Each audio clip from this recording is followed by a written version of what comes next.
Hello and welcome to Small Business Big Impact. I'm your host, Jay-Ann Gilfoy, the CEO of Meridian Credit Union. A quality that describes many of the business owners we work with at Meridian is courageous. Many of the stories we're featuring in this season are coming from business owners who completely changed their path to follow their passion. Courage is something I like to talk about, particularly with women who want to advance their career, because many of them stop at saying yes to an unknown new role. In my career, I have said yes to things I didn't have the full qualifications to do, but I jumped in and it sent me down a new path of learning and gained confidence to go to that next level. Today, we're welcoming Katherine Hadjinian to the show, the founder of Mon Petit Chou.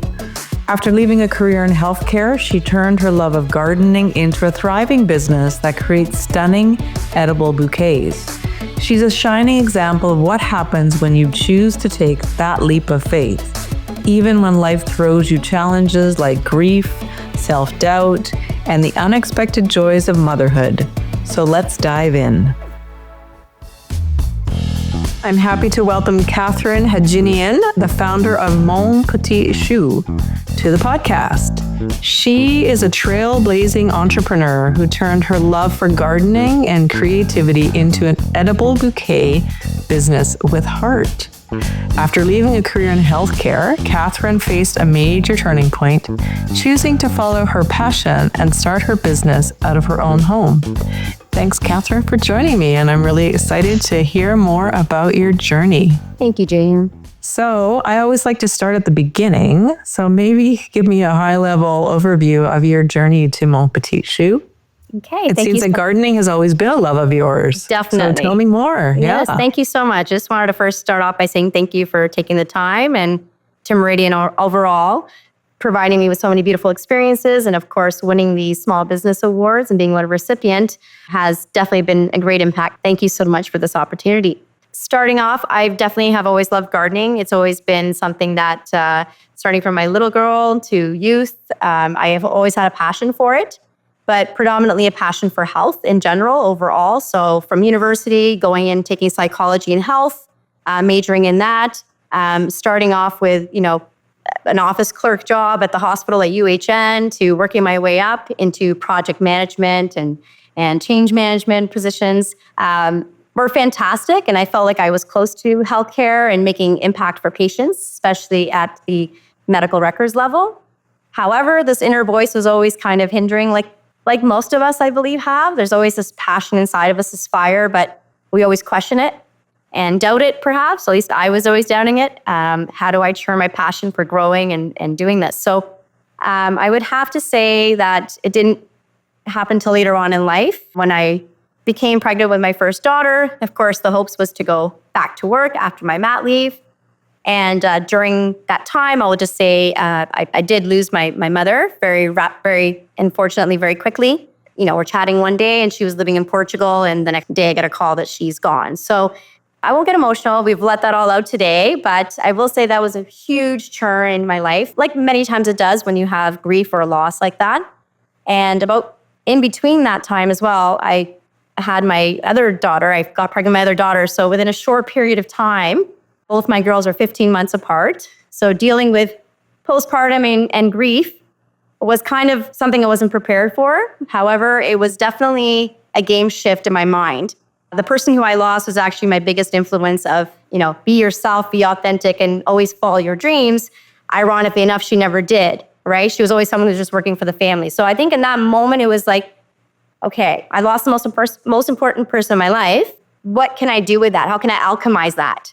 Versus, it's important to sit with grief and it's important to sit with our postpartum and everything we go through, but I'm not one to dwell. I've always learned resilience in my life and adaptability. So I took that and I said, well, and through some conversations with friends, they're like, Kath, you love gardening. Like you love giving bouquets out of your garden. That was sort of my passion.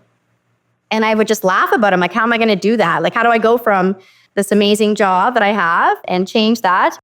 I just did it. The Nike concept, you just do it. So I basically said, let's put our fear and our doubts aside. And while I'm home with my children and I became a stay-at-home mom, I had the opportunity to grow on that, build my business plan, speak to mentors, and here I am today. I won't get too deep into it in case we cover other angles. Yeah, that's fantastic. So you talked a bit about your emotional state with the passing of your mother. I'm really sorry about that. And then the joy of having 2 kids. And then starting your own business is also a massive challenge. So we rarely talk about the emotional toll that happens when you're taking a big risk like that. So maybe you can share a bit about what those experiences have taught you along the way, and how did you push through those? I think, I may have a lot of cliches along with this interview, but I've learned to harness a lot of things that I think a lot of us may think of as cheesy or, kind of out there. And I've learned to harness them as actual gifts. Because when I was growing up, a lot of these, being an empath, I used to hear that a lot. I didn't even know what that meant. I just knew that when I was around people, I could feel them on a very deep level, and I could connect with people on a very deep level. And I had to learn how to navigate that, because it's not everyone's open to that, right? Not everyone's alert or aware, feeling comfortable with someone that can read someone very well, right? Or call out something in a compassionate way, right? So taking that, I would say, it's not everyone can be as resilient. It's something you learn. And even just working throughout the healthcare field, I would have to say in a weird way, my corporate hat taught me resilience as well, right? Because I'm sure you can relate, Jay-Ann, and all the beautiful hats that you wore. You're a powerhouse in itself, but that's the thing. When you're working in corporations, you can have these game plans, project plans. You're working with big stakeholders. You have timelines, you have goals, and then something just happens and it shifts the whole plan. So I actually wore a lot of my hats, from empathy as a child to obviously have a beautiful mentor as my mother, who never got to work. She came here as an immigrant, by the way. Never really got to work in the fields that she wanted to work in, was working multiple jobs to make it happen for us, right? So I learned from those things of being like, okay, it's great to work hard. I want to work for something that makes me love it as well.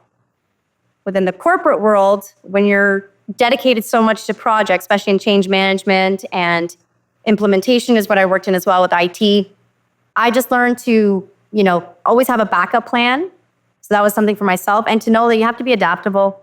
I'm on a podcast today and hoping to encourage other fellow entrepreneurs or people sitting on the fence, what am I going to do? How could I ever do that?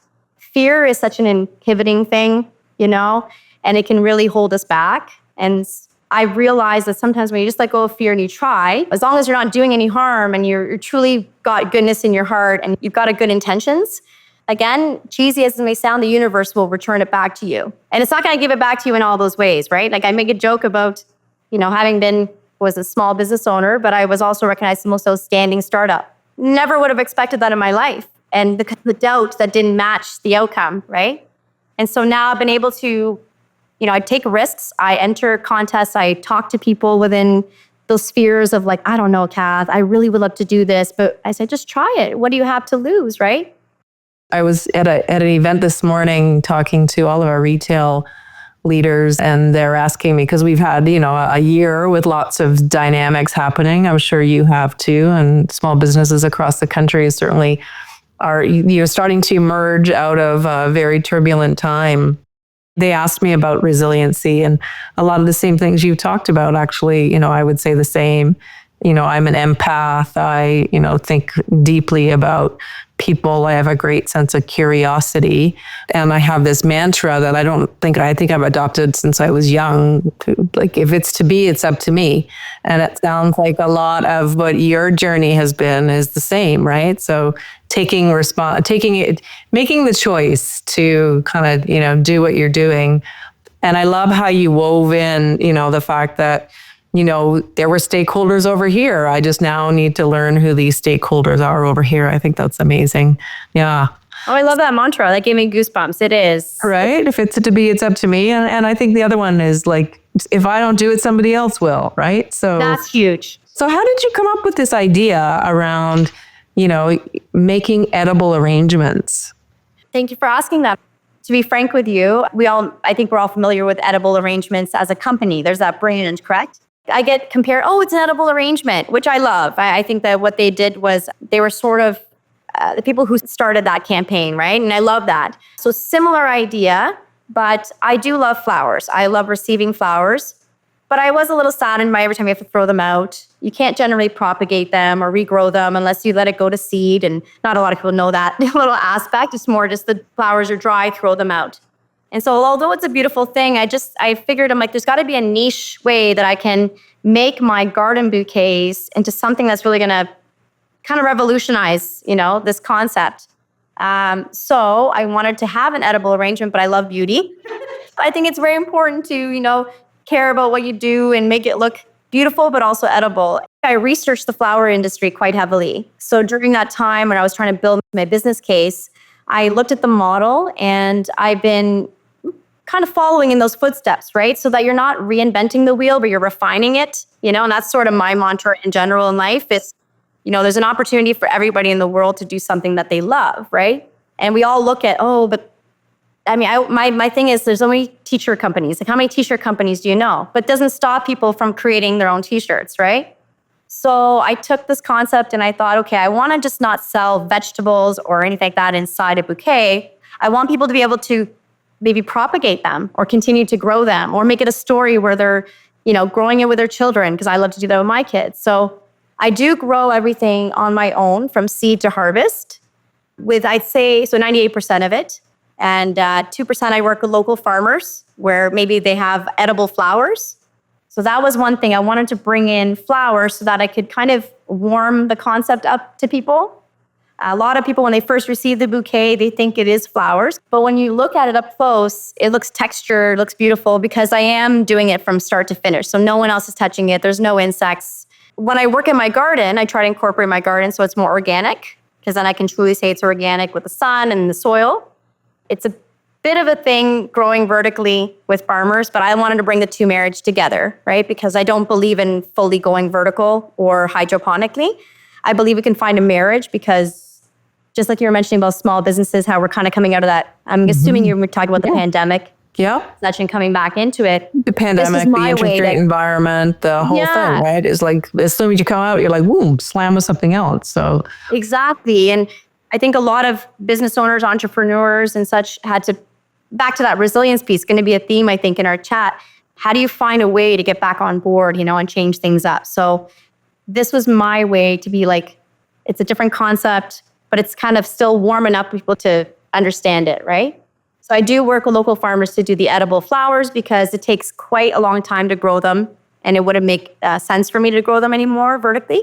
But yeah, so I don't know if I've answered the whole question. I know it was a long-winded, but yeah. That's fantastic. You have shared with us that 24 and 25 are an incubation period for your business. And what are some of your main goals during the next year?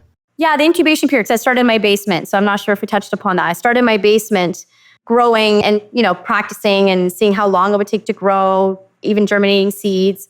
And I had a beautiful playroom for my daughters that I had to divide that up. So they basically had like a greenhouse downstairs plus their playroom.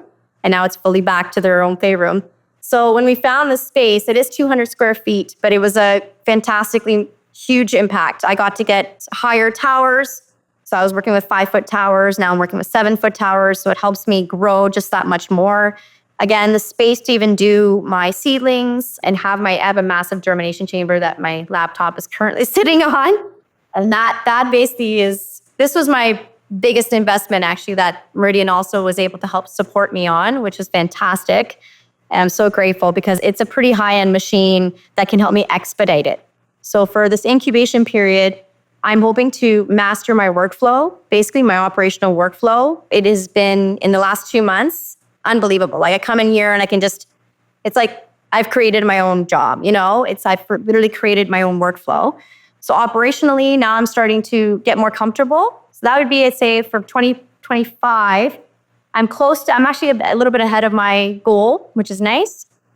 But I would love to now go on to, I'm trying to remember the name, online platforms so people can actually order online.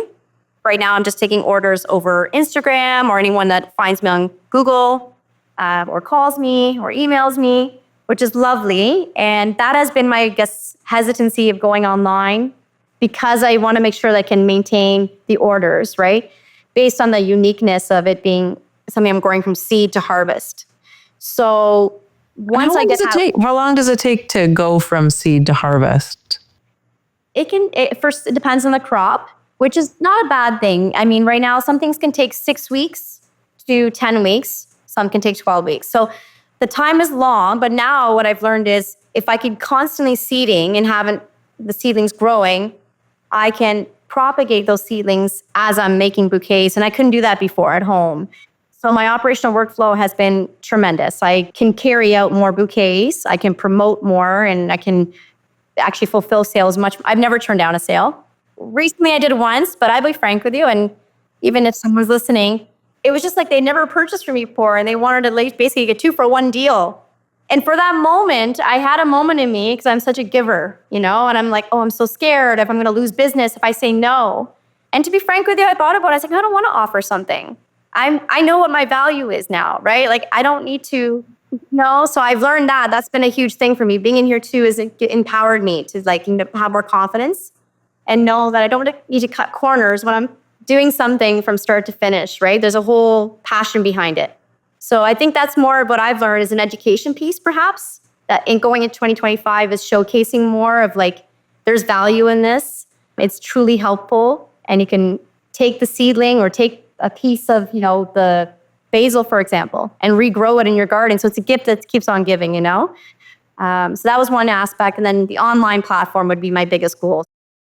I love the fact that your business is something you can touch and feel and smell and connected to the earth, and it's connected to health, and it's connected to, we learn a lot about food insecurity, and you're creating a regenerative way of beauty and food. And then you're like full digital. You're on Instagram and you want to have a website and you're right. And we talk about this digital transformation and how do you keep up in financial services with the digital transformation? And I look at an entrepreneur like you and I think you already think like that. Like, you're creating a product, you're a logistics company, you're trying to manage the flow of the business so you're not taking on too much and your value proposition is being held up and all that kind of stuff. So I don't know how you learned all that, but that's really amazing for an entrepreneur with the first time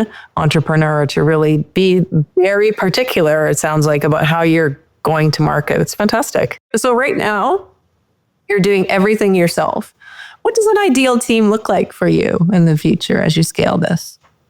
And how do you see your role evolving? I would love to have a potential team of 8 to 10 people. I think that's sort of my goal. There's these vertical growing containers, which you may or may not have seen, but once I mention it, you might be coming more to your radar. So that's actually what this company does as well. Within these containers, you can grow up to, I think it's 1,500 pounds of lettuce, for example, within a certain time frame. And it's very regenerative. It's very much where, we're going in terms of sustainability and such. So I envisioned, although I did look into it a few years back, I wasn't there yet financially. So that'd be a goal within the 5-year kind of roadmap to invest in one of those. And then if I get, there, I would need probably someone to manage, more of an operational hat. I would love to be less operations and more, the marketing, getting to, expand the business more, not that sense. So I would love to see that, at least a team of 3 perhaps in the next 2 years, where I can have someone that's helping me manage this component of operations that I can trust and is interested as well. And then have someone who can help me do more of my marketing piece. The other next 5 years, so the 10-year roadmap, eventually I'd love to get into education. I actually always wanted to be a teacher, but I never fulfilled it. So I would love to incorporate this into the school programs. Hey, I'm a big fan of the vertical farming. I think I think we need it. And B, we have so much space out there that can be repurposed. And it's, to grow healthy, live food and feed more people is I think we should be all in doing that. And so I love the fact that you partnered with this company, right? How did you find them and how did you decide to do that? They're called Zipro. They're one of the few innovators here in Canada that does these vertical growing. So I follow them because they're around the longest and usually, they provide the most education. And I started noticing everyone will always want to do something similar, right? But I connected with them and I really enjoyed what they did. And how I started off was actually this Zip Garden. It's like a mini iPod kind of looking. It's very pretty. Looks nice in your home. And they said that's a great way to start. So when my sister was visiting from Portugal, I just said to her one day, I'm like, hey, could you watch my 2 girls if we drove there and back in the same day and picked up this thing? And we did it because And so we went for a road trip, my husband and I, and got to meet them. They brought us into their growing facility. And it was just like, I could cry just thinking about it. When I walked in there, I was like, this is it. Like, this is what I envision doing. So I've carried that vision with me. And I'll say it vision a lot because that's what I tend to do. I am a very visualization person. And whenever something's not going at the speed of my vision, I have to sit back and say, it's not your time yet, right? Like you were saying similar before. So, but I mean, fast forward, it's been almost 3 years and I'm now at this stage, which is amazing. So they're being fantastic and helping me give tips and all that stuff. So yeah. And you talked about, so you're in your 200 square feet of space. And I think you want to do kind of a cafe, is that right? So maybe talk a bit about that. Yeah, it was something similar. A lot of ideas, but again, the roadmap is about a 10-year roadmap because I'm trying to be realistic to it, right? I don't believe in just shotgunning all these ideas, but it's called a biophilic environment. And biophilic environments are when you're basically surrounded by greenery. It could be plants, it could be tropical plants, it could be whatever. But I do envision a cafe where literally it's farm to table idea, okay, but direct concept. So you're basically sitting at a cafe where it could be something like this or something similar, and you're just surrounded by all the greens, and whatever salad you order, it's coming from wall to your plate. That's my ideal vision. It sounds a little out there, but I think it's fantastic. I think it's like amazing, right? To think like, and we have a lot of beautiful farmers around here too that provide that freshness, but a lot of it is a 100-kilometer radius. So this would bring you down from 100-kilometer to a footsteps, right? So that's where I would envision it. I've been very lucky that the building that I'm in is actually a newer building. So it's a new build industrial complex, and it's sort of mixed usage. So I've been fortunate because I'm one of, right now, there's 4 other entrepreneurs in here. One is a yoga studio, and they have a cafe. So part of it is I hope to test my greens with their cafe. I'm going to be getting into microgreens in 2025, and that'll be another stream. Hopefully I can generate more income that way, because right now, obviously, it takes quite a long time to do the bouquets. So working with them, I have 2 other entrepreneurs that are sandwiched in between me too. One's a spa and one's a hairdresser. So I think that environment itself, and even having my sign on the door, so not in the basement, people will get to know me. That's hopefully going to get me to that level. And I keep joking that if the space across from me isn't fulfilled in a year, I'm going to be going in there. That's so great. We'll see how that goes. Yeah, we'll see how that goes. So you've shown incredible resilience and innovation in building your business. So as we hope other young entrepreneurs and older entrepreneurs wanting to do this, what words of encouragement or advice would you share? Oh, that's a great question. I never thought I'd be on this side of giving that advice, right? Because I was and even still am sometimes that person, even though I'm living it now, right? Because let's be honest, the thing I miss the most is that paycheck. And you get the benefits. So all these beautiful bells and whistles sometimes that encourage us to keep going in one position, but don't allow us to fulfill the dreams, right? That's just completely honest and transparent, because that is a risk you have to take sometimes, right? To fulfill the dream. And what I do is completely different than maybe someone else's vision. That could be something more monetizing quickly. So my point of bringing that up is to not let that be something that stops you, right? The cheesy thing of Rome wasn't built in a day is true, but it's one of the biggest places people visit now in the world, right? So I think it's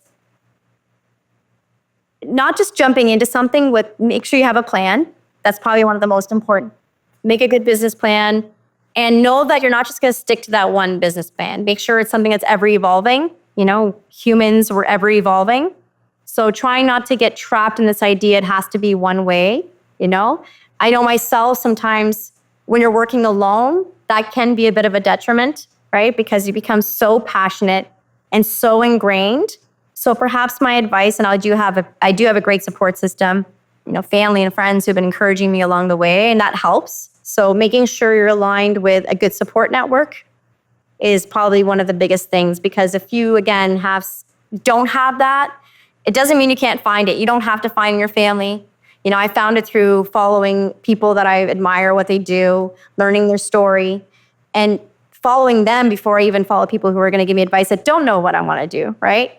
And then you can get easily discouraged. So I would say, yeah, having a support network, finding your support network, finding your tribe, writing that business plan. And again, it doesn't have to be, mine started off, I showed people my first business plan was just bullet points. I would have ideas while washing dishes, pause, write them down. I have a lot of notes in my phone. And now looking back, that things have come to fruition that I thought were just what I thought was a crazy idea. So I hope that's not too long-winded, but yeah. Well, I love the circular nature of your business on so many levels. It's just so incredible, right? Sort of do no harm to the world as right? Grow, regrow, pass on, I think that's fantastic. And I think you're going to be wildly successful.